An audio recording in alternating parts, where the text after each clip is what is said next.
ਸਤਿ ਸ਼੍ਰੀ ਅਕਾਲ ਟੀਵੀ ਪੰਜਾਬ ਦੇਖ ਰਹੇ ਸਾਰੇ ਹੀ ਦਰਸ਼ਕਾਂ ਦਾ ਸਵਾਗਤ ਹੈ। ਅੱਜ ਦੇ ਇਸ ਬੁਲੇਟਿਨ ਦੀ ਸ਼ੁਰੂਆਤ ਕਰਾਂਗੇ ਹੈਡਲਾਈਨਸ ਦੇ ਨਾਲ। ਵੈਨਕੂਵਰ ਇੰਟਰਨੈਸ਼ਨਲ 에ਅਰਪੋਰਟ ਤੇ ਪਹੁੰਚਣ ਵਾਲੀਆਂ 4 ਫਲਾਈਟਾਂ ਵਿੱਚ ਕੋਰੋਨਾ ਵਾਇਰਸ ਫੈਲਣ ਦੀ ਚੇਤਾਵਨੀ। ਖਬਰਾਂ ਵਿੱਚ ਦੱਸਾਂਗੇ ਕਿਹੜੀਆਂ ਤਰੀਕਾਂ ਨੂੰ ਕਿਹੜੀਆਂ ਫਲਾਈਟਾਂ ਵਿੱਚ ਅਜਿਹਾ ਹੋਇਆ ਤੇ ਯਾਤਰੀਆਂ ਨੂੰ ਕੀ ਕਿਹਾ ਗਿਆ।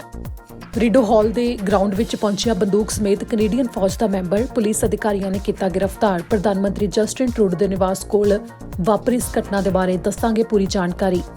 ਓਨਟਾਰੀਓ ਸੂਬੇ ਵੱਲੋਂ ਜੁਲਾਈ 6 ਤੋਂ ਦਿੱਤਾ ਜਾਵੇਗਾ ਹੋਰ ਪ੍ਰਵਾਸੀਆਂ ਨੂੰ ਪੱਕੇ ਹੋਣ ਦਾ ਮੌਕਾ। ਕੈਨੇਡਾ ਅੰਦਰ ਤੇ ਬਾਹਰਲੇ ਮੁਲਕਾਂ ਵਿੱਚ ਰਹਿ ਰਹੇ ਪ੍ਰਵਾਸੀ ਕਰ ਸਕਦੇ ਨੇ ਅਪਲਾਈ। ਕਈ ਹੋਰ ਨੌਕਰੀਆਂ ਨੂੰ ਮਿਲੇਗੀ PNP ਲਈ ਮਾਨਤਾ। ਕੈਲਗਰੀ ਵਿੱਚ ਅੱਜ ਸਵੇਰੇ ਗੋਲੀਆਂ ਚੱਲਣ ਦਾ ਮਾਮਲਾ, ਇੱਕ ਵਿਅਕਤੀ ਨੂੰ ਲੱਗੀ ਗੋਲੀ। ਅਲਾਸਕਾ ਜਾਣ ਲਈ ਲੰਘਦੇ ਅਮਰੀਕੀਆਂ ਵੱਲੋਂ ਵੈਨਕੂਵਰ ਦੁਆਲੇ ਰੁਕਣ ਤੇ ਬ੍ਰਿਟਿਸ਼ ਕੋਲੰਬੀਆ ਦੇ ਪ੍ਰੀਮੀਅਰ ਨੇ ਵੀ ਕੀਤਾ ਚਿੰਤਾ ਦਾ ਪ੍ਰਗਟਾਵਾ। ਕਿਹਾ BC ਵਾਸੀਆਂ ਦੇ ਲਈ ਪੈਦਾ ਹੁੰਦਾ ਹੈ COVID-19 ਫੈਲਣ ਦਾ ਖਤਰਾ। ਕਿਊਬੈਕ ਵਿੱਚ ਟਰੈਕਟਰ ਨਾਲ ਭਿਆਨਕ ਹਾਦਸਾ। ਟਰੈਕਟਰ ਤੇ ਸਵਾਰ ਸਨ 6 ਬੱਚੇ, 4 ਵੱਡੇ, 3 ਬੱਚਿਆਂ ਦੀ ਮੌਤ, ਬਾਕੀਆਂ ਦੀ ਹਾਲਤ ਗੰਭੀਰ। ਟਰਾਂਸ ਮਾਊਂਟੇਨ ਪਾਈਪਲਾਈਨ ਦਾ ਕੰਮ ਰੋਕਣ ਦੇ ਲਈ ਮੂਲ ਨਿਵਾਸੀਆਂ ਵੱਲੋਂ ਪਾਈ ਗਈ appeal supreme court of Canada ਨੇ ਠੁਕਰਾਈ। ਦੱਸਾਂਗੇ ਪੂਰਾ ਮਾਮਲਾ। ਇਸ ਨਾਲ ਹੁਣ ਬੁਲੇਟਿਨ ਦੀ ਸ਼ੁਰੂਆਤ ਕਰਦੇ ਹਾਂ। ਕੱਲ ਤੁਹਾਨੂੰ ਜਾਣਕਾਰੀ ਦਿੱਤੀ ਸੀ ਕਿ ਡੋਮੈਸਟਿਕ ਫਲਾਈਟਸ ਦੇ ਵਿੱਚ COVID-19 ਫੈਲਣ ਦੇ ਮਾਮਲੇ ਸਾਹਮਣੇ ਆਏ ਨੇ, ਪਰ ਹੁਣ ਇੰਟਰਨੈਸ਼ਨਲ ਫਲਾਈਟਸ ਦੇ ਵਿੱਚ ਵੀ COVID-19 ਫੈਲਣ ਦੇ ਮਾਮਲੇ ਸਾਹਮਣੇ ਆ ਚੁੱਕੇ ਨੇ। ਵੈਨਕੂਵਰ ਇੰਟਰਨੈਸ਼ਨਲ 에ਅਰਪੋਰਟ ਦੇ ਉੱਤੇ 4 ਫਲਾਈਟਾਂ ਆਈਆਂ, ਜਿਸ ਦੇ ਵਿੱਚ ਡੋਮੈਸਟਿਕ ਫਲਾਈਟਸ ਵੀ ਸ਼ਾਮਲ ਸਨ, ਜਿਨ੍ਹਾਂ ਦੇ ਵਿੱਚ ਯਾਤਰੀਆਂ ਨੂੰ COVID-19 ਹੋ ਗਿਆ ਤੇ ਅੱਗੇ ਤੋਂ ਅੱਗੇ ਕਿੰਨੇ ਯਾਤਰੀਆਂ ਨੂੰ ਹੋ ਚੁੱਕਿਆ ਹੈ ਇਸ ਦੀ ਗਿਣਤੀ ਅਧਿਕਾਰੀਆਂ ਨੇ ਨਹੀਂ ਦੱਸੀ, ਪਰ ਯਾਤਰੀਆਂ ਦੇ ਲਈ ਚੇਤਾਵਨੀ ਜ਼ਰੂਰ ਜਾਰੀ ਕੀਤੀ ਗਈ ਹੈ, ਜਿਸ ਦੇ ਵਿੱਚ ਸਖਤ ਹਦਾਇਤਾਂ ਦੇ ਨਾਲ ਉਹਨਾਂ ਵੱਲੋਂ ਕਿਹਾ ਗਿਆ ਹੈ ਕਿ ਤਰੀਕਾਂ ਵੀ ਦੱਸੀਆਂ ਗਈਆਂ ਨੇ। ਇਹ ਵੀ ਦੱਸਿਆ ਗਿਆ ਕਿ ਕਿਹੜੀਆਂ ਫਲਾਈਟਸ ਸਨ ਜਿਨ੍ਹਾਂ ਦੇ ਵਿੱਚ COVID-19 ਫੈਲਿਆ। ਬ੍ਰਿਟਿਸ਼ ਕੋਲੰਬੀਆ ਵਿੱਚ ਸਿਹਤ ਅਧਿਕਾਰੀਆਂ ਨੇ ਚੇਤਾਵਨੀ ਦਿੱਤੀ ਹੈ ਕਿ ਯਾਤਰੀ ਜੋ ਕਿ ਤਾਜ਼ਾ ਫਲਾਈਟਾਂ ਆਈਆਂ ਸਨ ਵੈਨਕੂਵਰ ਇੰਟਰਨੈਸ਼ਨਲ 에ਅਰਪੋਰਟ ਦੇ ਉੱਤੇ, ਉਹਨਾਂ ਨੂੰ COVID-19 ਤੋਂ ਪੋਜ਼ਿਟਿਵ ਪਾਇਆ ਗਿਆ, ਜਿਸ ਤੋਂ ਬਾਅਦ ਹੋ ਸਕਦਾ ਹੈ ਕਿ ਕਈ ਯਾਤਰੀਆਂ ਦੇ ਵਿੱਚ COVID-19 ਫੈਲ ਗਿਆ ਹੋਵੇ। British Columbia centre for disease control ਦੇ ਵੱਲੋਂ ਸਾਰਿਆਂ ਨੂੰ ਕਿਹਾ ਜਾ ਰਿਹਾ ਹੈ ਕਿ ਜਿਹੜੇ ਵੀ ਇਨ੍ਹਾਂ ਫਲਾਈਟਸ ਦੇ ਵਿੱਚ ਮੌਜੂਦ ਸਨ ਉਹ ਖੁਦ ਨੂੰ 14 ਦਿਨ ਵਾਸਤੇ ਵੱਖਰੇ ਤੌਰ ਦੇ ਉੱਤੇ ਰੱਖ ਦੇਣ ਤੇ ਇਸ ਦੇ ਲਈ ਅਣਗਹਿਲੀ ਬਿਲਕੁਲ ਵੀ ਨਾ ਵਰਤੀ ਜਾਵੇ। BC-CDC ਨੇ ਸੂਚੀ ਜਾਰੀ ਕੀਤੀ ਹੈ ਫਲਾਈਟਾਂ ਤੇ ਸਮਾਂ ਉਸ ਦੇ ਵਿੱਚ ਦੱਸਿਆ ਗਿਆ ਹੈ, ਜਿਸ ਦੇ ਵਿੱਚ ਉਹਨਾਂ ਨੇ ਕਿਹਾ ਕਿ ਜੂਨ 3 ਨੂੰ ਡੈਲਟਾ ਫਲਾਈਟ 3898 ਜੋ ਕਿ ਸਿਆਟਲ ਤੋਂ ਆਈ ਸੀ। ਜੂਨ 16 ਨੂੰ 에ਅਰ ਕੈਨੇਡਾ ਦੀ ਫਲਾਈਟ 217 ਜੋ ਕਿ ਸਸਕਾਤੂਨ ਤੋਂ ਆਈ ਸੀ।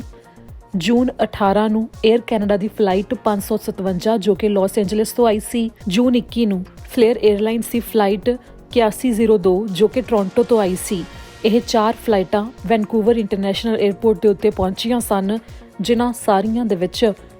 COVID-19 ਦੇ ਮਰੀਜ਼ ਪਾਏ ਗਏ ਨੇ, ਜਿਸ ਤੋਂ ਬਾਅਦ ਖਦਸ਼ਾ ਪ੍ਰਗਟਾਇਆ ਜਾ ਰਿਹਾ ਹੈ ਕਿ ਹੋਰ ਯਾਤਰੀ ਵੀ ਬਿਮਾਰ ਹੋਏ ਹੋ ਸਕਦੇ ਨੇ। ਜੇਕਰ ਕਿਸੇ ਨੂੰ ਵੀ ਕਿਸ ਦੇ ਵਿੱਚ ਲੱਛਣ ਦਿਖਾਈ ਦਿੰਦਾ ਤਾਂ ਤੁਰੰਤ 811 ਤੇ ਫੋਨ ਕਰਕੇ ਸੰਪਰਕ ਕੀਤਾ ਜਾਵੇ। ਇਸ ਦੌਰਾਨ ਕਿੰਨੇ ਯਾਤਰੀ COVID-19 ਤੋਂ ਮਰੀਜ਼ ਪਾਏ ਗਏ ਨੇ, ਇਸ ਦੀ ਸੂਚੀ ਹਜੇ ਅਧਿਕਾਰੀਆਂ ਨੇ ਜਾਰੀ ਨਹੀਂ ਕੀਤੀ ਹੈ। ਇਸ ਦੌਰਾਨ ਫਲੇਅਰ 에ਅਰਲਾਈਨਸ ਦੇ ਵੱਲੋਂ ਇੱਕ ਬਿਆਨ ਵੀ ਜਾਰੀ ਕੀਤਾ ਗਿਆ ਹੈ, ਜਿਨ੍ਹਾਂ ਕਿਹਾ ਕਿ ਉਹਨਾਂ ਨੂੰ ਇਸ ਸਮੇਂ ਜਾਣਕਾਰੀ ਹੈਗੀ ਹੈ ਕਿ ਫਲਾਈਟ 8102 ਵਿੱਚ ਜੂਨ 21 ਨੂੰ ਯਾਤਰੀਆਂ ਨੂੰ COVID-19 ਤੋਂ ਪੋਜ਼ਿਟਿਵ ਪਾਇਆ ਗਿਆ, ਪਰ ਇਸ ਦੇ ਵਿੱਚ ਉਹਨਾਂ ਨੇ ਇਹ ਵੀ ਪੁਸ਼ਟੀ ਕੀਤੀ ਹੈ ਕਿ ਫਲਾਈਟ ਦੇ ਵਿੱਚ ਕੋਈ ਵੀ ਕਾਮਾ ਜਾਂ ਕ੍ਰਿਊ ਮੈਂਬਰ ਕਿਸੇ ਨੂੰ ਵੀ COVID-19 ਤੋਂ ਪੋਜ਼ਿਟਿਵ ਨਹੀਂ ਪਾਇਆ ਗਿਆ। ਇੱਥੇ ਜ਼ਿਕਰਯੋਗ ਹੈ ਕਿ ਜੁਲਾਈ 1 ਤੋਂ ਕਿਹਾ ਗਿਆ ਸੀ ਕਿ 에ਅਰ ਕੈਨੇਡਾ ਤੇ ਵੈਸਟ ਜੈਟ ਦੇ ਵਿੱਚ ਜੋ ਸੀਟਾਂ ਦਰਮਿਆਨ ਦੂਰੀ ਬਣਾ ਕੇ ਰੱਖਣ ਦੇ ਲਈ ਪਹਿਲਾਂ ਹਦਾਇਤਾਂ ਜਾਰੀ ਹੋਈਆਂ ਸਨ, ਉਹ 1 ਜੁਲਾਈ ਤੋਂ ਖਤਮ ਕਰ ਦਿੱਤੀਆਂ ਜਾਣਗੀਆਂ। ਤੇ ਇਸ ਦੇ ਉੱਤੇ ਡਾਕਟਰ ਏਡਰੀਅਨ ਡਿਕਸ ਦੇ ਵੱਲੋਂ ਸਵਾਲ ਵੀ ਪੁੱਛਿਆ ਗਿਆ ਸੀ, ਜਿਨ੍ਹਾਂ ਕਿਹਾ ਸੀ ਕਿ ਇਸ ਦੇ ਉੱਤੇ ਮੁੜ ਤੋਂ ਗੌਰ ਕੀਤਾ ਜਾਵੇ ਕਿ ਕੀ ਇਹ ਸਾਰਿਆਂ ਲਈ ਸੁਰੱਖਿਅਤ ਹੋਵੇਗਾ। ਤੇ ਇੱਥੇ ਜ਼ਿਕਰਯੋਗ ਹੈ ਕਿ ਮਈ ਮਹੀਨੇ ਵੀ ਵੈਨਕੂਵਰ ਇੰਟਰਨੈਸ਼ਨਲ 에ਅਰਪੋਰਟ ਦੇ ਉੱਤੇ 2 ਡੋਮੈਸਟਿਕ ਫਲਾਈਟਸ ਤੇ 4 ਇੰਟਰਨੈਸ਼ਨਲ ਫਲਾਈਟਸ ਦੇ ਵਿੱਚ ਯਾਤਰੀਆਂ ਨੂੰ COVID-19 ਤੋਂ ਪੋਜ਼ਿਟਿਵ ਪਾਇਆ ਗਿਆ ਸੀ, ਜਿਸ ਦੇ ਬਾਰੇ BC-CDC ਨੇ ਜਾਣਕਾਰੀ ਦਿੱਤੀ ਸੀ। ਰੀਡੋ ਕਾਟੇਜ ਹੈ, ਜਿਸ ਦੇ ਵਿੱਚ ਪ੍ਰਧਾਨ ਮੰਤਰੀ ਜਸਟਿਨ ਟਰੂਡੋ ਆਪਣੇ ਪਰਿਵਾਰ ਦੇ ਨਾਲ ਰਹਿੰਦੇ ਨੇ, ਤੇ ਉਸ ਤੋਂ ਬਾਅਦ ਇੱਕ ਗ੍ਰੀਨ ਹਾਊਸ ਆਉਂਦਾ ਹੈ ਤੇ ਫਿਰ ਰੀਡੋ ਹਾਲ ਆਉਂਦਾ ਹੈ, ਜਿਸ ਦੇ ਵਿੱਚ ਗਵਰਨਰ ਜਨਰਲ ਦਾ ਨਿਵਾਸ ਹੈ। ਤੇ ਰੀਡੋ ਹਾਲ ਦੇ ਗਰਾਊਂਡ ਦੇ ਉੱਤੇ ਇੱਕ ਫੌਜੀ ਪਹੁੰਚ ਗਿਆ ਸੀ, ਜਿਸ ਦੇ ਕੋਲ ਬੰਦੂਕ ਵੀ ਸੀ। ਕੈਨੇਡੀਅਨ ਫੌਜ ਦਾ ਉਹ ਮੈਂਬਰ ਸੀ। ਇਸ ਦੀ ਪੁਸ਼ਟੀ ਪੁਲਿਸ ਅਧਿਕਾਰੀਆਂ ਨੇ ਕੀਤੀ ਹੈ, ਜਿਸ ਨੂੰ ਕਿ ਗ੍ਰਿਫਤਾਰ ਵੀ ਕਰ ਲਿਆ ਗਿਆ। ਇਸ ਪੂਰੇ ਮਾਮਲੇ ਦੇ ਬਾਰੇ ਪੁਲਿਸ ਨੇ ਕੀ ਕੁਝ ਦੱਸਿਆ ਉਹ ਤੁਹਾਨੂੰ ਦੱਸਦੇ ਹਾਂ। ਪੁਲਿਸ ਨੇ ਇੱਕ ਕੈਨੇਡੀਅਨ ਆਰਮਡ ਫੋਰਸਿਸ ਦੇ ਮੈਂਬਰ ਨੂੰ ਗ੍ਰਿਫਤਾਰ ਕੀਤਾ, ਜੋ ਕਿ ਹਥਿਆਰ ਸਮੇਤ ਰੀਡੋ ਹਾਲ ਦੇ ਅੰਦਰ ਪਹੁੰਚਣ ਦੀ ਤਾਂਘ ਦੇ ਵਿੱਚ ਸੀ, ਜਿਸ ਨੂੰ ਕਿ ਵੀਰਵਾਰ ਸਵੇਰੇ ਗ੍ਰਿਫਤਾਰ ਕੀਤਾ ਗਿਆ। ਇਸ ਸੰਬੰਧੀ ਜਾਣਕਾਰੀ ਦਿੰਦੇ ਹੋਏ ਦੱਸਿਆ ਗਿਆ ਕਿ ਉਸਨੇ ਮੁੱਖ ਪੈਡੈਸਟਰੀਅਨਸ ਦੇ ਤੁਰਨ ਵਾਸਤੇ ਬਣੀ ਹੋਈ ਜਗ੍ਹਾ ਤੋਂ ਅੱਗੇ ਲੰਘ ਕੇ ਸਵੇਰੇ 6:30 ਵਜੇ ਆਪਣੇ ਵਾਹਨ ਦੇ ਸਮੇਤ ਉੱਥੇ ਪਹੁੰਚਿਆ। RCMP ਨੇ ਇਸ ਸੰਬੰਧੀ ਬਿਆਨ ਜਾਰੀ ਕੀਤਾ ਹੈ, ਜਿਨ੍ਹਾਂ ਨੇ ਕਿਹਾ ਹੈ ਕਿ ਆਪਣੇ ਵਾਹਨ ਦੇ ਵਿੱਚੋਂ ਨਿਕਲ ਕੇ ਰਿਡੋ ਹਾਲ ਗ੍ਰੀਨ ਹਾਊਸ ਦੇ ਵੱਲ ਉਹ ਵਿਅਕਤੀ ਤੁਰ ਪਿਆ, ਜਿੱਥੇ ਕਿ ਉਸ ਨੂੰ RCMP ਅਧਿਕਾਰੀਆਂ ਨੇ ਫੜ ਲਿਆ ਤੇ ਉਹਨਾਂ ਨੇ ਉਸ ਨੂੰ 8:30 ਵਜੇ ਦੇ ਕਰੀਬ ਗ੍ਰਿਫਤਾਰ ਕਰ ਲਿਆ, ਜਿਸ ਨੂੰ ਕਿ ਬਿਨਾਂ ਕਿਸੇ ਘਟਨਾ ਤੋਂ ਗ੍ਰਿਫਤਾਰ ਕਰ ਲਿਆ ਗਿਆ। ਇਸ ਸੰਬੰਧੀ ਜਾਣਕਾਰੀ ਦਿੱਤੀ ਗਈ ਹੈ ਕਿ ਉਸ ਵਿਅਕਤੀ ਦੇ ਕੋਲ ਇੱਕ ਨੋਟ ਮੌਜੂਦ ਸੀ, ਜਿਸ ਦੇ ਉੱਤੇ ਕੁਝ ਲਿਖਿਆ ਹੋਇਆ ਸੀ ਤੇ ਨਾਲ ਹੀ ਇੱਕ ਬੰਦੂਕ ਵੀ ਸੀ। CBC ਦੇ ਵੱਲੋਂ ਇਸ ਸੰਬੰਧੀ ਰਿਪੋਰਟ ਦੇ ਵਿੱਚ ਇਹ ਜਾਣਕਾਰੀ ਸਾਂਝੀ ਕੀਤੀ ਗਈ ਹੈ, ਜਿਸ ਤੋਂ ਬਾਅਦ RCMP ਤੇ ਨਾਲ ਹੀ ਰੱਖਿਆ ਮੰਤਰਾਲੇ ਤੋਂ ਹਰਜੀਤ ਸਿੰਘ ਸੱਜਣ ਦੇ ਦਫ਼ਤਰ ਤੋਂ ਇਸ ਗੱਲ ਦੀ ਪੁਸ਼ਟੀ ਕੀਤੀ ਗਈ ਹੈ ਕਿ ਜਿਸ ਵਿਅਕਤੀ ਨੂੰ ਗ੍ਰਿਫਤਾਰ ਕੀਤਾ ਗਿਆ ਹੈ ਉਹ ਇਸ ਸਮੇਂ ਵੀ ਕੈਨੇਡੀਅਨ ਮਿਲਟਰੀ ਦਾ ਮੈਂਬਰ ਹੈ, ਜੋ ਕਿ ਕੈਨੇਡੀਅਨ ਰੇਂਜਰ ਹੈ। ਇੱਥੇ ਜ਼ਿਕਰ ਖਾਸ ਹੈ ਕਿ ਰਿਡੋ ਹਾਲ ਗਵਰਨਰ ਜਨਰਲ ਦਾ ਆਫੀਸ਼ੀਅਲ ਘਰ ਹੈ। ਇਸ ਤੋਂ ਬਾਅਦ ਇੱਕ ਗ੍ਰੀਨ ਹਾਊਸ ਹੈ ਜੋ ਕਿ ਪ੍ਰਧਾਨ ਮੰਤਰੀ ਜਸਟਿਨ ਟਰੂਡੋ ਦੇ ਰਿਡੋ ਕਾਟੇਜ, ਜਿਸ ਦਾ ਨਾਮ ਹੈ, ਘਰ ਦੇ ਨਾਲ ਜੁੜਿਆ ਹੋਇਆ ਹੈ, ਜਿਸ ਦੇ ਵਿੱਚ ਪ੍ਰਧਾਨ ਮੰਤਰੀ ਜਸਟਿਨ ਟਰੂਡੋ ਆਪਣੇ ਪਰਿਵਾਰ ਦੇ ਨਾਲ ਰਹਿੰਦੇ ਨੇ। ਪਰ ਇਸ ਦੌਰਾਨ ਅਧਿਕਾਰੀਆਂ ਨੇ ਇਹ ਵੀ ਪੁਸ਼ਟੀ ਕੀਤੀ ਹੈ ਕਿ ਬੁੱਧਵਾਰ ਦੀ ਸ਼ਾਮ ਤੇ ਵੀਰਵਾਰ ਦੀ ਸਵੇਰ ਨੂੰ ਪ੍ਰਧਾਨ ਮੰਤਰੀ ਜਸਟਿਨ ਟਰੂਡੋ ਤੇ ਉਹਨਾਂ ਦਾ ਪਰਿਵਾਰ ਉੱਥੇ ਮੌਜੂਦ ਨਹੀਂ ਸੀ ਤੇ ਨਾਲ ਹੀ ਗਵਰਨਰ ਜਨਰਲ ਵੀ ਉੱਥੇ ਮੌਜੂਦ ਨਹੀਂ ਸੀ। ਪਰ ਅਧਿਕਾਰੀਆਂ ਨੇ ਕਿਹਾ ਕਿ ਬਿਨਾਂ ਕਿਸੇ ਘਟਨਾ ਤੋਂ ਉਸ ਵਿਅਕਤੀ ਨੂੰ ਗ੍ਰਿਫਤਾਰ ਕਰ ਲਿਆ ਗਿਆ। ਹੁਣ ਤੁਹਾਨੂੰ ਦੱਸਾਂਗੇ ਕਿ ਓਨਟਾਰੀਓ ਦੇ ਵਿੱਚ PNP ਨੂੰ ਲੈ ਕੇ ਇੱਕ ਵੱਡਾ ਫੈਸਲਾ ਕੀਤਾ ਗਿਆ ਹੈ, ਜਿਸ ਦੇ ਵਿੱਚ ਸਟਰੀਮ ਇੱਕ ਜੋ ਮੁੜ ਤੋਂ ਸ਼ੁਰੂ ਕੀਤੀ ਜਾ ਰਹੀ ਹੈ 6 ਜੁਲਾਈ ਤੋਂ, ਉਸ ਦੇ ਵਿੱਚ ਕਈ ਹੋਰ ਨੌਕਰੀਆਂ ਵੀ ਜੋੜ ਦਿੱਤੀਆਂ ਗਈਆਂ ਨੇ, ਜਿਸ ਨਾਲ ਵੱਡੀ ਗਿਣਤੀ 'ਚ ਪ੍ਰਵਾਸੀਆਂ ਨੂੰ ਪੱਕੇ ਕਰਨ ਦੇ ਵਾਸਤੇ ਜੌਬ ਆਫਰ ਲੈਟਰ ਵੱਖੋ-ਵੱਖਰੀਆਂ ਨੌਕਰੀਆਂ ਦੇ ਵਿੱਚ ਜਿਹੜੀਆਂ ਨਵੀਆਂ ਜੋੜੀਆਂ ਗਈਆਂ ਨੇ ਉਸ ਰਾਹੀਂ ਦਿੱਤੇ ਜਾ ਸਕਦੇ ਨੇ, ਜਿਸ ਦੀ ਪੂਰੀ ਸੂਚੀ ਤੁਸੀਂ ਵੈਬਸਾਈਟ ਉੱਤੇ ਜਾ ਕੇ ਦੇਖ ਵੀ ਸਕਦੇ ਹੋ ਤੇ ਇਸ ਰਿਪੋਰਟ ਦੇ ਬਾਰੇ ਤੁਹਾਨੂੰ ਜਾਣਕਾਰੀ ਦੇ ਦਿੰਦੇ ਹਾਂ। ਓਨਟਾਰੀਓ ਵਿੱਚ ਪ੍ਰੋਵਿੰਸ਼ੀਅਲ ਨੋਮਿਨੀ ਪ੍ਰੋਗਰਾਮ ਦੇ ਵਾਸਤੇ ਇੱਕ ਹੋਰ ਸਟਰੀਮ ਨੂੰ ਖੋਲ੍ਹਿਆ ਜਾ ਰਿਹਾ ਹੈ 6 ਜੁਲਾਈ ਤੋਂ, ਜਿਸ ਦੇ ਵਿੱਚ ਹੋਰ ਜ਼ਿਆਦਾ ਨੌਕਰੀਆਂ ਵੀ ਜੋੜੀਆਂ ਜਾ ਰਹੀਆਂ ਨੇ, ਜਿਸ ਦੇ ਵਿੱਚ 13 ਹੋਰ ਅਜਿਹੀਆਂ ਨੌਕਰੀਆਂ ਹੋਣਗੀਆਂ ਜਿਨ੍ਹਾਂ ਨੂੰ PNP ਦੇ ਪ੍ਰੋਗਰਾਮ ਦੇ ਅਧੀਨ ਜੋੜਿਆ ਜਾ ਰਿਹਾ ਹੈ, ਜਿਸ ਤਹਿਤ ਵਿਅਕਤੀ ਕੈਨੇਡਾ ਵਿੱਚ ਪੱਕੇ ਹੋਣ ਦੇ ਲਈ ਆ ਸਕਦੇ ਨੇ, ਜਾਂ ਫਿਰ ਜਿਹੜੇ ਕੰਮ ਪਹਿਲਾਂ ਤੋਂ ਹੀ ਕੈਨੇਡਾ ਵਿੱਚ ਪ੍ਰਵਾਸੀ ਨੇ ਤੇ ਕੰਮ ਕਰ ਰਹੇ ਨੇ ਉਹ ਵੀ ਇਸ ਦੇ ਲਈ ਅਪਲਾਈ ਕਰ ਸਕਦੇ ਨੇ। ਪਰ ਜਿਹੜੀਆਂ ਨਵੀਆਂ 13 ਨੌਕਰੀਆਂ ਜੋੜੀਆਂ ਗਈਆਂ ਨੇ ਉਹ ਤਾਂ ਹੀ ਯੋਗਤਾ ਰੱਖਣਗੀਆਂ ਜੇਕਰ ਉਹ GTA ਯਾਨੀ ਕਿ ਗ੍ਰੇਟਰ ਟੋਰਾਂਟੋ ਏਰੀਆ ਤੋਂ ਬਾਹਰ ਹੋਣਗੀਆਂ। ਜਿਹੜੀਆਂ ਨਵੀਆਂ ਨੌਕਰੀਆਂ ਜੋੜੀਆਂ ਗਈਆਂ ਨੇ ਉਹ ਇਸ ਕਰਕੇ ਨੇ ਕਿਉਂਕਿ ਕਾਫੀ ਵੱਡੀ ਗਿਣਤੀ ਵਿੱਚ ਕਾਮਿਆਂ ਦੀ ਲੋੜ ਦੱਸੀ ਗਈ ਹੈ, ਜਿਸ ਦੇ ਵਿੱਚ ਖਾਸ ਤੌਰ ਤੇ ਖੇਤੀਬਾੜੀ, ਨਿਰਮਾਣ ਦਾ ਕੰਮ, ਟਰੱਕਿੰਗ ਦੇ ਵਿੱਚ ਤੇ ਪਰਸਨਲ ਸਪੋਰਟ ਵਰਕ ਦੇ ਵਾਸਤੇ ਕਾਮਿਆਂ ਦੀ ਲੋੜ ਦੱਸੀ ਗਈ ਹੈ, ਜਿਸ ਤੋਂ ਬਾਅਦ ਇਸ ਸਟਰੀਮ ਨੂੰ 6 ਜੁਲਾਈ ਤੋਂ ਖੋਲ੍ਹਣ ਦਾ ਐਲਾਨ ਕੀਤਾ ਗਿਆ ਤੇ ਨਵੀਆਂ ਨੌਕਰੀਆਂ ਜੋੜੀਆਂ ਗਈਆਂ। ਇਸ ਦੇ ਵਾਸਤੇ ਵੀ ਖਾਸ ਜ਼ਿਕਰ ਕੀਤਾ ਗਿਆ ਹੈ ਕਿ ਕੈਨੇਡਾ ਦੇ ਵਿੱਚ ਬੇਸ਼ੱਕ ਜਿਹੜੇ ਕਾਮੇ ਨੇ ਜਾਂ ਫਿਰ ਕੈਨੇਡਾ ਦੇ ਬਾਹਰ ਜਿਹੜੇ ਵੀ ਮੁਲਕਾਂ ਦੇ ਵਿੱਚ ਰਹਿੰਦੇ ਨੇ ਤੇ ਇਸ ਦੇ ਵਾਸਤੇ ਅਪਲਾਈ ਕਰਨਾ ਚਾਹੁੰਦੇ ਨੇ ਉਹ ਕਰ ਸਕਦੇ ਨੇ, ਜਿਸ ਦੇ ਵਾਸਤੇ ਉਹਨਾਂ ਦੇ ਕੋਲ ਵੈਲਿਡ ਜੌਬ ਆਫਰ ਲੈਟਰ ਹੋਣਾ ਚਾਹੀਦਾ ਹੈ, ਜੋ ਕਿ ਜਿਹੜੀਆਂ ਵੀ ਹਦਾਇਤਾਂ ਲਾਈਆਂ ਗਈਆਂ ਨੇ ਉਹਨਾਂ ਦੇ ਅਧੀਨ ਯੋਗਤਾ ਰੱਖਦਾ ਹੋਵੇ, ਜਿਸ ਦੇ ਵਿੱਚ ਫੁੱਲ ਟਾਈਮ ਤੇ ਪਰਮਾਨੈਂਟ ਜੌਬ ਆਫਰ ਲੈਟਰ ਹੋਣਾ ਚਾਹੀਦਾ ਹੈ, ਜੋ ਕਿ 1 ਸਾਲ ਦੇ ਵਿੱਚ 1560 ਘੰਟਿਆਂ ਦੇ ਵਾਸਤੇ ਕੰਮ ਉਸ ਦੇ ਵਿੱਚ ਜ਼ਿਕਰ ਕੀਤਾ ਗਿਆ ਹੋਣਾ ਚਾਹੀਦਾ ਹੈ। ਇੱਥੇ ਜ਼ਿਕਰਯੋਗ ਹੈ ਕਿ ਓਨਟਾਰੀਓ ਦੇ ਵਿੱਚ ਜੋ ਪ੍ਰੋਵਿੰਸ਼ੀਅਲ ਨੋਮਨੀ ਪ੍ਰੋਗਰਾਮ ਹੈ ਉਸ ਦੇ ਵਾਸਤੇ ਕੰਮ COVID-19 ਦੇ ਦੌਰਾਨ ਵੀ ਨਹੀਂ ਰੁਕਿਆ। ਇਸ ਦੌਰਾਨ ਵੀ ਲਗਾਤਾਰ ਫਾਈਲਾਂ ਵੀ ਲਈਆਂ ਗਈਆਂ ਤੇ ਨਾਲ ਹੀ ਇਨਵੀਟੇਸ਼ਨ ਲੈਟਰ ਵੀ ਭੇਜੇ ਗਏ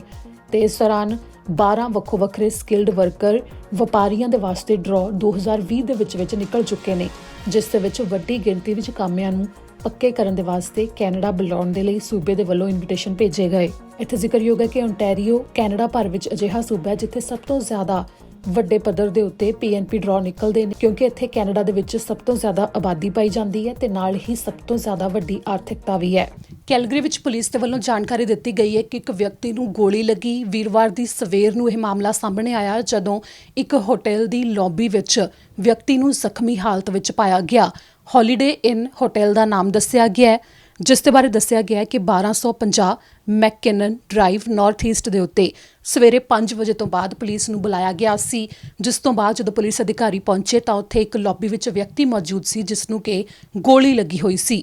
ਜਿਵੇਂ ਹੀ 5 ਵਜੇ ਤੋਂ ਬਾਅਦ ਇਹ ਖਬਰ ਸਾਹਮਣੇ ਆਈ, ਪੁਲਿਸ ਨੇ ਤੁਰੰਤ ਜਿੰਨੇ ਵੀ ਹੋਟਲ ਦੇ ਵਿੱਚ ਗੈਸਟ ਮੌਜੂਦ ਸਨ ਉਹਨਾਂ ਨੂੰ ਆਪੋ ਆਪਣੇ ਕਮਰਿਆਂ ਦੇ ਵਿੱਚ ਹੀ ਰਹਿਣ ਦੇ ਨੂੰ ਕਹਿ ਦਿੱਤਾ ਗਿਆ ਤੇ 7 ਵਜੇ ਤੱਕ ਪੂਰੀ ਜਾਂਚ ਕੀਤੀ ਗਈ, ਜਿਸ ਤੋਂ ਬਾਅਦ ਅਧਿਕਾਰੀਆਂ ਨੇ ਪੁਸ਼ਟੀ ਕੀਤੀ ਕਿ ਕੋਈ ਵੀ ਸ਼ੂਟਰ ਹੋਟਲ ਦੇ ਵਿੱਚ ਨਹੀਂ ਹੈ, ਜਿਸ ਤੋਂ ਬਾਅਦ ਹੀ ਇਜਾਜ਼ਤ ਮਿਲੀ ਲੋਕਾਂ ਨੂੰ ਕਿ ਉਹ ਹੋਟਲ ਤੋਂ ਬਾਹਰ ਆ ਜਾ ਸਕਦੇ ਨੇ, ਜਿਸ ਤੋਂ ਬਾਅਦ ਪੁਲਿਸ ਦੇ ਵੱਲੋਂ ਹੋਰ ਜਾਂਚ ਕੀਤੀ ਜਾ ਰਹੀ ਹੈ। ਇਸ ਦੌਰਾਨ ਪੁਲਿਸ ਨੇ ਜਾਣਕਾਰੀ ਨਹੀਂ ਦਿੱਤੀ ਹੈ ਕਿ ਕੀ ਉਹ ਵਿਅਕਤੀ ਹੋਟਲ ਦੇ ਵਿੱਚ ਹੀ ਉਸ ਨੂੰ ਗੋਲੀ ਲੱਗੀ ਸੀ, ਉਸ ਦੌਰਾਨ ਉਹ ਲੌਬੀ 'ਚ ਪਹੁੰਚਿਆ ਜਾਂ ਫਿਰ ਉਹ ਹੋਟਲ ਦੇ ਬਾਹਰੋਂ ਆਇਆ ਸੀ ਤੇ ਬਾਹਰ ਉਸ ਨੂੰ ਕਿਸੇ ਨੇ ਗੋਲੀ ਮਾਰੀ। ਇਸ ਦੇ ਨਾਲ ਹੀ ਪੁਲਿਸ ਨੇ ਹਜੇ ਉਸ ਵਿਅਕਤੀ ਦੀ ਪਛਾਣ ਵੀ ਜਨਤਕ ਨਹੀਂ ਕੀਤੀ ਹੈ, ਪਰ ਹਸਪਤਾਲ ਦੇ ਵਿੱਚ ਉਸ ਦਾ ਇਲਾਜ ਚੱਲ ਰਿਹਾ ਹੈ, ਜਿਸ ਦੇ ਬਾਰੇ ਪੁਲਿਸ ਨੇ ਕਿਹਾ ਹੈ ਕਿ ਉਸ ਦੀ ਹਾਲਤ ਕਾਫੀ ਗੰਭੀਰ ਹੈ ਪਰ ਖਤਰੇ ਤੋਂ ਬਾਹਰ ਹੈ। ਅਮਰੀਕਾ ਤੇ ਕੈਨੇਡਾ ਵਿੱਚ ਵਿਅਕਤੀਆਂ ਦੇ ਆਉਣ ਜਾਣ ਦੇ ਉੱਤੇ ਰੋਕ ਲੱਗੀ ਹੋਈ ਹੈ ਆਮ ਕੰਮਾਂ ਦੇ ਵਾਸਤੇ, ਤੇ ਫਿਰ ਵੀ ਕਈ ਅਮਰੀਕੀ ਸੈਲਾਨੀ ਬ੍ਰਿਟਿਸ਼ ਕੋਲੰਬੀਆ ਦੇ ਵਿੱਚ ਦੇਖੇ ਗਏ ਨੇ, ਜਿਸ ਤੋਂ ਬਾਅਦ ਕਈ ਵਿਅਕਤੀਆਂ ਨੇ ਸ਼ਿਕਾਇਤਾਂ ਵੀ ਕੀਤੀਆਂ ਨੇ। ਦਰਅਸਲ ਜਿਹੜੇ ਅਲਾਸਕਾ ਜਾਂਦੇ ਨੇ ਰਾਹ ਵਿੱਚ ਉਹ ਬ੍ਰਿਟਿਸ਼ ਕੋਲੰਬੀਆ ਦੇ ਵਿੱਚ ਰੁਕੇ ਹੋਏ ਦਿਖਾਈ ਦਿੱਤੇ ਨੇ, ਕਈ ਪਾਰਕਾਂ ਵਿੱਚ ਰੁਕੇ ਹੋਏ ਦਿਖਾਈ ਦਿੱਤੇ ਨੇ ਤੇ ਪੁਲਿਸ ਅਧਿਕਾਰੀਆਂ ਨੇ ਵੀ ਇਸ ਦੀ ਪੁਸ਼ਟੀ ਕੀਤੀ ਸੀ ਤੇ ਪ੍ਰੀਮੀਅਰ ਜੌਨ ਹੌਰਗਨ ਨੇ ਇਸ ਦਾ ਅੱਜ ਮੁੜ ਤੋਂ ਜ਼ਿਕਰ ਕਰਦੇ ਹੋਏ ਇਸ ਦੇ ਉੱਤੇ ਚਿੰਤਾ ਦਾ ਪ੍ਰਗਟਾਵਾ ਕੀਤਾ ਤੇ ਨਾਲ ਹੀ ਦੱਸਿਆ ਕਿ ਆਖਿਰ ਕਿਹੜੇ ਕਦਮ ਉਹਨਾਂ ਦੇ ਵੱਲੋਂ ਚੁੱਕੇ ਜਾ ਰਹੇ ਨੇ। ਅੱਜ ਪ੍ਰੀਮੀਅਰ ਜੌਨ ਹੌਰਗਨ ਦੇ ਵੱਲੋਂ ਉਹਨਾਂ ਅਮਰੀਕੀ ਵਾਸੀਆਂ ਦੇ ਵੱਧ ਜ਼ਿਕਰ ਕੀਤਾ ਗਿਆ ਜੋ ਕਿ ਅਲਾਸਕਾ ਜਾਣ ਸਮੇਂ ਬ੍ਰਿਟਿਸ਼ ਕੋਲੰਬੀਆ ਦੇ ਵਿੱਚ ਰੁਕ ਜਾਂਦੇ ਨੇ, ਜਿੱਥੇ ਕਿ ਉਹਨਾਂ ਨੂੰ ਰੁਕਣ ਦੀ ਮਨਾਹੀ ਹੈ, ਪਰ ਫਿਰ ਵੀ ਉਹ ਰੁਕ ਕੇ ਕਈ ਥਾਵਾਂ ਦੇ ਉੱਤੇ ਉਹਨਾਂ ਨੂੰ ਦੇਖਿਆ ਗਿਆ ਜਾਂ ਪਾਰਕਸ ਦੇ ਵਿੱਚ ਜਾਂ ਫਿਰ ਘੁੰਮਦੇ ਹੋਏ। ਇਸ ਸੰਬੰਧੀ ਕਈ ਸ਼ਿਕਾਇਤਾਂ ਆਈਆਂ, ਜਿਸ ਤੋਂ ਬਾਅਦ ਪ੍ਰੀਮੀਅਰ ਜੌਨ ਹੌਰਗਨ ਨੇ ਇਸ ਸੰਬੰਧੀ ਬਿਆਨ ਵੀ ਜਾਰੀ ਕੀਤਾ ਹੈ ਕਿ ਉਹਨਾਂ ਨੇ ਕਿਹਾ ਕਿ ਉਹ ਇਸ ਗੱਲ ਤੋਂ ਚਿੰਤਕ ਵਿੱਚ ਨੇ, ਕਿਉਂਕਿ ਬ੍ਰਿਟਿਸ਼ ਕੋਲੰਬੀਆ ਦੇ ਵਿੱਚ ਜੇਕਰ ਅਮਰੀਕਾ ਤੋਂ ਆ ਕੇ ਸੈਲਾਨੀ ਇਸ ਤਰ੍ਹਾਂ ਰੁਕਦੇ ਨੇ ਤਾਂ ਇਸ ਦੇ ਨਾਲ ਕੋਵਿਡ-19 ਜ਼ਿਆਦਾ ਫੈਲ ਵੀ ਸਕਦਾ ਹੈ, ਕਿਉਂਕਿ ਅਮਰੀਕਾ ਦੇ ਵਿੱਚ ਕੋਵਿਡ-19 ਦੇ ਕੇਸ ਲਗਾਤਾਰ ਹਜੇ ਵੀ ਵੱਧ ਰਹੇ ਨੇ। ਜ਼ਿਕਰ ਕਰਦੇ ਹੋਏ ਜੌਨ ਹੌਰਗਨ ਨੇ ਵੈਨਕੂਵਰ ਤੇ ਵੈਨਕੂਵਰ ਆਈਲੈਂਡ ਦਾ ਜ਼ਿਕਰ ਕੀਤਾ, ਜਿਸ ਦੇ ਵਿੱਚ ਉਹਨਾਂ ਨੇ ਕਿਹਾ ਕਿ ਸਿੱਧਾ ਜਿਸ ਥਾਂ ਦੇ ਉੱਤੇ ਉਹਨਾਂ ਨੇ ਜਾਣਾ ਹੁੰਦਾ ਉੱਥੇ ਜਾਣ ਦੀ ਬਜਾਏ ਉਹ ਵੈਨਕੂਵਰ ਤੇ ਵੈਨਕੂਵਰ ਆਈਲੈਂਡ ਦੇ ਉੱਤੇ ਰੁਕਦੇ ਨੇ, ਜਿੱਥੇ ਕਿ ਉਹਨਾਂ ਨੂੰ ਦੇਖਿਆ ਗਿਆ ਤੇ ਉੱਥੇ ਦੇ ਮੌਜੂਦਾ ਵਸਨੀਕਾਂ ਦੇ ਲਈ ਇਹ ਖਤਰਨਾਕ ਸਾਬਤ ਹੋ ਸਕਦਾ ਹੈ। ਜਿਸ ਦੇ ਬਾਰੇ ਪ੍ਰੀਮੀਅਰ ਜੌਨ ਹੌਰਗਨ ਨੇ ਕਿਹਾ ਕਿ deputy prime minister Christy Freeland ਦੇ ਨਾਲ ਵੀ ਉਹਨਾਂ ਨੇ ਗੱਲ ਕੀਤੀ ਹੈ ਤਾਂ ਕਿ ਉਹ ਅਮਰੀਕਾ ਦੇ ਅਧਿਕਾਰੀਆਂ ਨਾਲ ਇਸ ਦੇ ਬਾਰੇ ਗੱਲ ਕਰਨ। ਇਸ ਦਾ ਜ਼ਿਕਰ ਪ੍ਰਧਾਨ ਮੰਤਰੀ ਜਸਟਿਨ ਟਰੂਡੋ ਨੇ ਜੂਨ ਦੇ ਮੱਧ ਵਿੱਚ ਕੀਤਾ ਸੀ, ਜਿਸ ਦੇ ਵਿੱਚ ਉਹਨਾਂ ਨੇ ਕਿਹਾ ਸੀ ਕਿ ਫੈਡਰਲ ਸਰਕਾਰ ਉਹਨਾਂ ਰਿਪੋਰਟਸ ਦੇ ਉੱਤੇ ਦੇਖ ਰਹੀ ਹੈ ਜਿਸ ਦੇ ਵਿੱਚ ਅਮਰੀਕੀ ਸੈਲਾਨੀ ਕਈ ਥਾਵਾਂ ਦੇ ਉੱਤੇ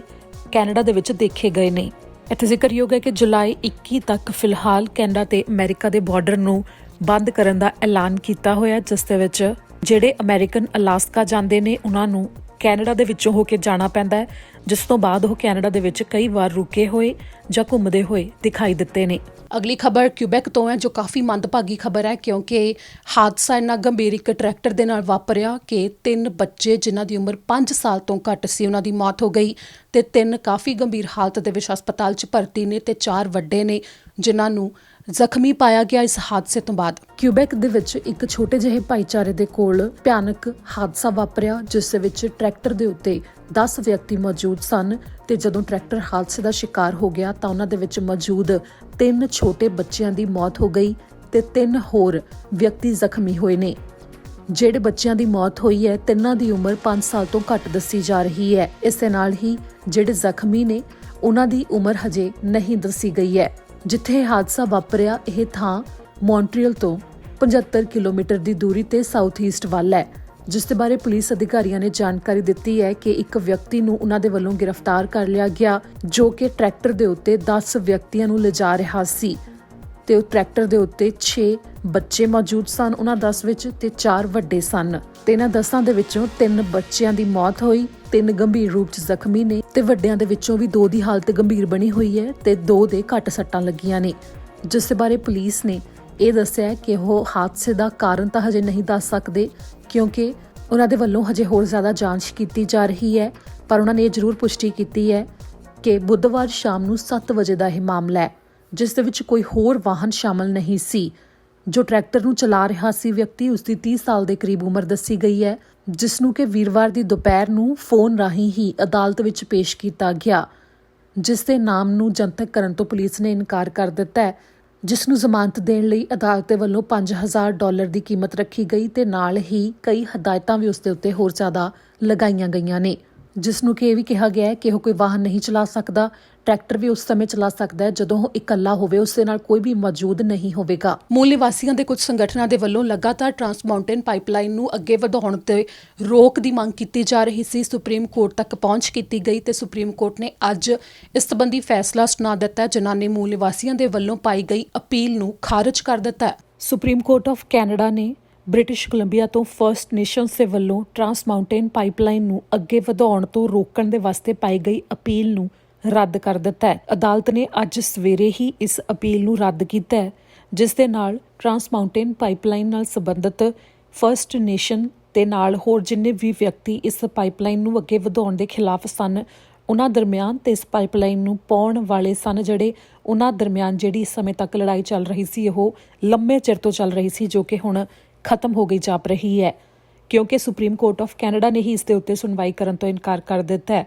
ਇਸ ਤੋਂ ਪਹਿਲਾਂ ਸਾਲ 2018 ਵਿੱਚ ਫੈਡਰਲ ਕੋਰਟ ਆਫ ਅਪੀਲ ਨੇ ਕਿਹਾ ਸੀ ਕਿ ਓਟਵਾ ਦੇ ਵੱਲੋਂ ਜ਼ਿਆਦਾਤਰ ਫਰਸਟ ਨੇਸ਼ਨ ਤੋਂ ਜਿਹੜੇ ਵਿਅਕਤੀ ਨੇ ਉਹਨਾਂ ਨਾਲ ਸਲਾਹ ਕਰਨੀ ਚਾਹੀਦੀ ਸੀ ਮੂਲ ਨਿਵਾਸੀਆਂ ਦੇ ਨਾਲ, ਉਹ ਨਹੀਂ ਕੀਤੀ ਗਈ, ਜਿਸ ਤੋਂ ਬਾਅਦ ਉਹਨਾਂ ਨੇ ਸਲਾਹ ਕੀਤੇ ਜਾਣ ਤੱਕ ਇਸ ਪ੍ਰੋਜੈਕਟ ਨੂੰ ਰੋਕ ਦਿੱਤਾ ਸੀ। ਪਰ ਉਸ ਤੋਂ ਬਾਅਦ ਫਰਵਰੀ ਮਹੀਨੇ ਵਿੱਚ ਮੁੜ ਤੋਂ ਅਦਾਲਤ ਨੇ ਮੂਲ ਨਿਵਾਸੀਆਂ ਦੇ ਵੱਲੋਂ ਦਿੱਤੀ ਗਈ ਚੁਣੌਤੀ ਨੂੰ ਰੱਦ ਕਰ ਦਿੱਤਾ ਸੀ, ਕਿਉਂਕਿ ਜੂਨ 2019 ਵਿੱਚ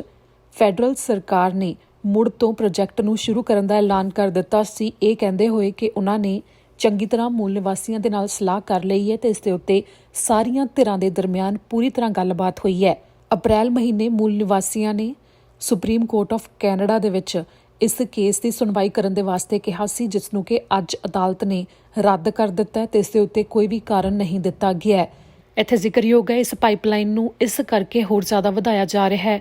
ਤਾਂ ਕਿ ਕੱਚੇ ਤੇਲ ਨੂੰ ਐਲਬਰਟਾ ਤੋਂ ਬ੍ਰਿਟਿਸ਼ ਕੋਲੰਬੀਆ ਦੇ ਵਿੱਚ ਹੋਰ ਜ਼ਿਆਦਾ ਭੇਜਿਆ ਜਾ ਸਕੇ। ਕੱਚੇ ਤੇਲ ਦੀ ਆਮਦ 3 ਗੁਣਾ ਵੱਧ ਜਾਵੇਗੀ। ਇੱਥੇ ਜ਼ਿਕਰਯੋਗ ਹੈ ਕਿ ਪ੍ਰਦਰਸ਼ਨ ਇਸ ਕਰਕੇ ਕੀਤੇ ਜਾ ਰਹੇ ਨੇ ਕਿ ਗਾੜਾ ਕੱਚਾ ਤੇਲ ਇਹਨਾਂ ਪਾਈਪਾਂ ਦੇ ਰਾਹੀਂ ਲਿਆਂਦਾ ਜਾਣਾ ਹੈ ਹੋਰ ਜ਼ਿਆਦਾ ਵੱਡੀ ਮਾਤਰਾ ਵਿੱਚ, ਜਿਨ੍ਹਾਂ ਨੂੰ ਕਾਫੀ ਦਰਖਤ ਕੱਟ ਕੇ ਤੇ ਕਈ ਨਦੀਆਂ ਦੇ ਹੇਠੋਂ ਵੀ ਕੱਢਿਆ ਜਾਣਾ ਹੈ, ਜਿਸ ਦੇ ਵਿੱਚ ਇਹ ਵੀ ਜ਼ਿਕਰ ਕੀਤਾ ਗਿਆ ਹੈ ਕਿ ਜੇਕਰ ਕਿਤੇ ਵੀ ਪਾਈਪ ਇਹ ਲੀਕ ਹੋ ਜਾਂਦੇ ਨੇ ਤਾਂ ਉਹ ਗਾੜਾ ਕੱਚਾ ਤੇਲ ਇੰਨਾ ਜ਼ਿਆਦਾ ਭਾਰਾ ਹੁੰਦਾ ਹੈ ਕਿ ਉਹ ਪਾਣੀ ਦੇ ਉੱਪਰ ਨਹੀਂ ਆਉਂਦਾ, ਹੇਠਾਂ ਦਬ ਜਾਂਦਾ, ਜਿਸ ਦੇ ਨਾਲ ਕਈ ਜੀਵ ਹੱਤਿਆ ਹੋ ਸਕਦੀ ਹੈ, ਜੀਵਾਂ ਨੂੰ ਨੁਕਸਾਨ ਹੋ ਸਕਦਾ ਹੈ ਤੇ ਇਸ ਦੇ ਨਾਲ ਹੀ ਵਾਤਾਵਰਣ ਨੂੰ ਵੱਡਾ ਨੁਕਸਾਨ ਹੋ ਸਕਦਾ ਹੈ ਤੇ ਹੋਰ ਵੀ ਕਾਫੀ ਕਾਰਨ ਉਹਨਾਂ ਵੱਲੋਂ ਦੱਸੇ ਗਏ ਨੇ। ਪਰ ਸੁਪਰੀਮ ਕੋਰਟ ਦੇ ਵੱਲੋਂ ਜਿਹੜਾ ਫੈਸਲਾ ਸੁਣਾਇਆ ਗਿਆ ਉਸ ਤੋਂ ਬਾਅਦ ਉਹਨਾਂ ਦੇ ਵੱਲੋਂ ਜਿਹੜੇ ਵੀ ਕਦਮ ਚੁੱਕੇ ਜਾ ਰਹੇ ਸੀ, ਇੱਕ ਤਰ੍ਹਾਂ ਨਾਲ ਉਹਨਾਂ ਦੇ ਉੱਤੇ ਰੋਕ ਲੱਗ ਗਈ ਹੈ ਤੇ ਹੁਣ ਮੰਨਿਆ ਜਾ ਰਿਹਾ ਹੈ ਕਿ ਇਸ ਪ੍ਰੋਜੈਕਟ ਨੂੰ ਅੱਗੇ ਵਧਾਇਆ ਜਾ ਸਕਦਾ ਹੈ। ਹੁਣ ਤੁਹਾਨੂੰ ਦੱਸਦੇ ਹਾਂ ਕਿ ਪ੍ਰੀਮੀਅਰ ਜੌਨ ਹੌਰਗਨ ਨੇ ਅੱਜ ਜਿਹੜੀ ਪ੍ਰੈਸ ਕਾਨਫਰੰਸ ਕੀਤੀ ਹੈ, ਕਿਉਂਕਿ ਵੈਸੇ ਤਾਂ ਹਰ ਹਫ਼ਤੇ ਬੁੱਧਵਾਰ ਨੂੰ ਕੀਤੀ ਜਾਂਦੀ ਹੈ, ਪਰ ਜਿਵੇਂ ਕਿ ਕੱਲ੍ਹ ਕੈਨੇਡਾ ਡੇ ਸੀ, ਛੁੱਟੀ ਸੀ, ਤਾਂ ਕਰਕੇ ਅੱਜ ਵੀਰਵਾਰ ਨੂੰ ਉਹਨਾਂ ਦੇ ਵੱਲੋਂ ਪ੍ਰੈਸ ਕਾਨਫਰੰਸ ਕੀਤੀ ਗਈ ਹੈ, ਜਿਸ ਦੇ ਵਿੱਚ ਇੱਕ ਗੱਲ ਤਾਂ ਜਿਹੜੀ ਉਹਨਾਂ ਨੇ ਕਹੀ ਹੈ ਕਿ ਜਿਹੜੇ US ਤੋਂ ਸੈਲਾਨੀ ਆਉਂਦੇ ਨੇ ਬ੍ਰਿਟਿਸ਼ ਕੋਲੰਬੀਆ 'ਚ ਰੁਕ ਰਹੇ ਨੇ, ਉਸ ਦੇ ਉੱਤੇ ਕਦਮ ਚੁੱਕੇ ਜਾ ਰਹੇ ਨੇ, ਤੁਹਾਨੂੰ ਅਸੀਂ ਪਹਿਲਾਂ ਦੱਸ ਦਿੱਤੀ ਹੈ। ਤੇ ਇਸ ਤੋਂ ਬਾਅਦ ਉਹਨਾਂ ਨੇ ਇਹ ਵੀ ਜ਼ਿਕਰ ਕੀਤਾ ਕਿ ਬ੍ਰਿਟਿਸ਼ ਕੋਲੰਬੀਆ ਵਿੱਚ COVID-19 ਦੇ ਦੌਰਾਨ ਇਸ ਸਮੇਂ ਹਾਲਾਤ ਕਿਹੋ ਜਿਹੇ ਬਣ ਰਹੇ ਨੇ ਤੇ ਨਾਲ ਹੀ ਕਿਵੇਂ ਜਿਹੜੇ ਕੇਸ ਵੀ ਘਟ ਰਹੇ ਨੇ ਤੇ COVID-19 ਨਾਲ ਲੜਨ ਵਾਸਤੇ ਕਦਮ ਚੁੱਕੇ ਜਾ ਰਹੇ ਨੇ। ਤੇ ਇਸ ਦੇ ਨਾਲ ਹੀ ਉਹਨਾਂ ਨੇ ਇਹ ਵੀ ਕੀਤਾ ਕਿ ਸਿਹਤ ਸਹੂਲਤਾਂ ਦੇ ਵਿੱਚ ਵਾਧਾ ਕੀਤਾ ਜਾ ਰਿਹਾ ਹੈ, ਉਸ ਦਾ ਜ਼ਿਕਰ ਕਰਦੇ ਹੋਏ ਉਹਨਾਂ ਨੇ ਹੋਰ ਕਿਹੜੀਆਂ ਗੱਲਾਂ ਦੱਸੀਆਂ ਤੁਹਾਨੂੰ ਸੁਣਾਉਂਦੇ ਹਾਂ।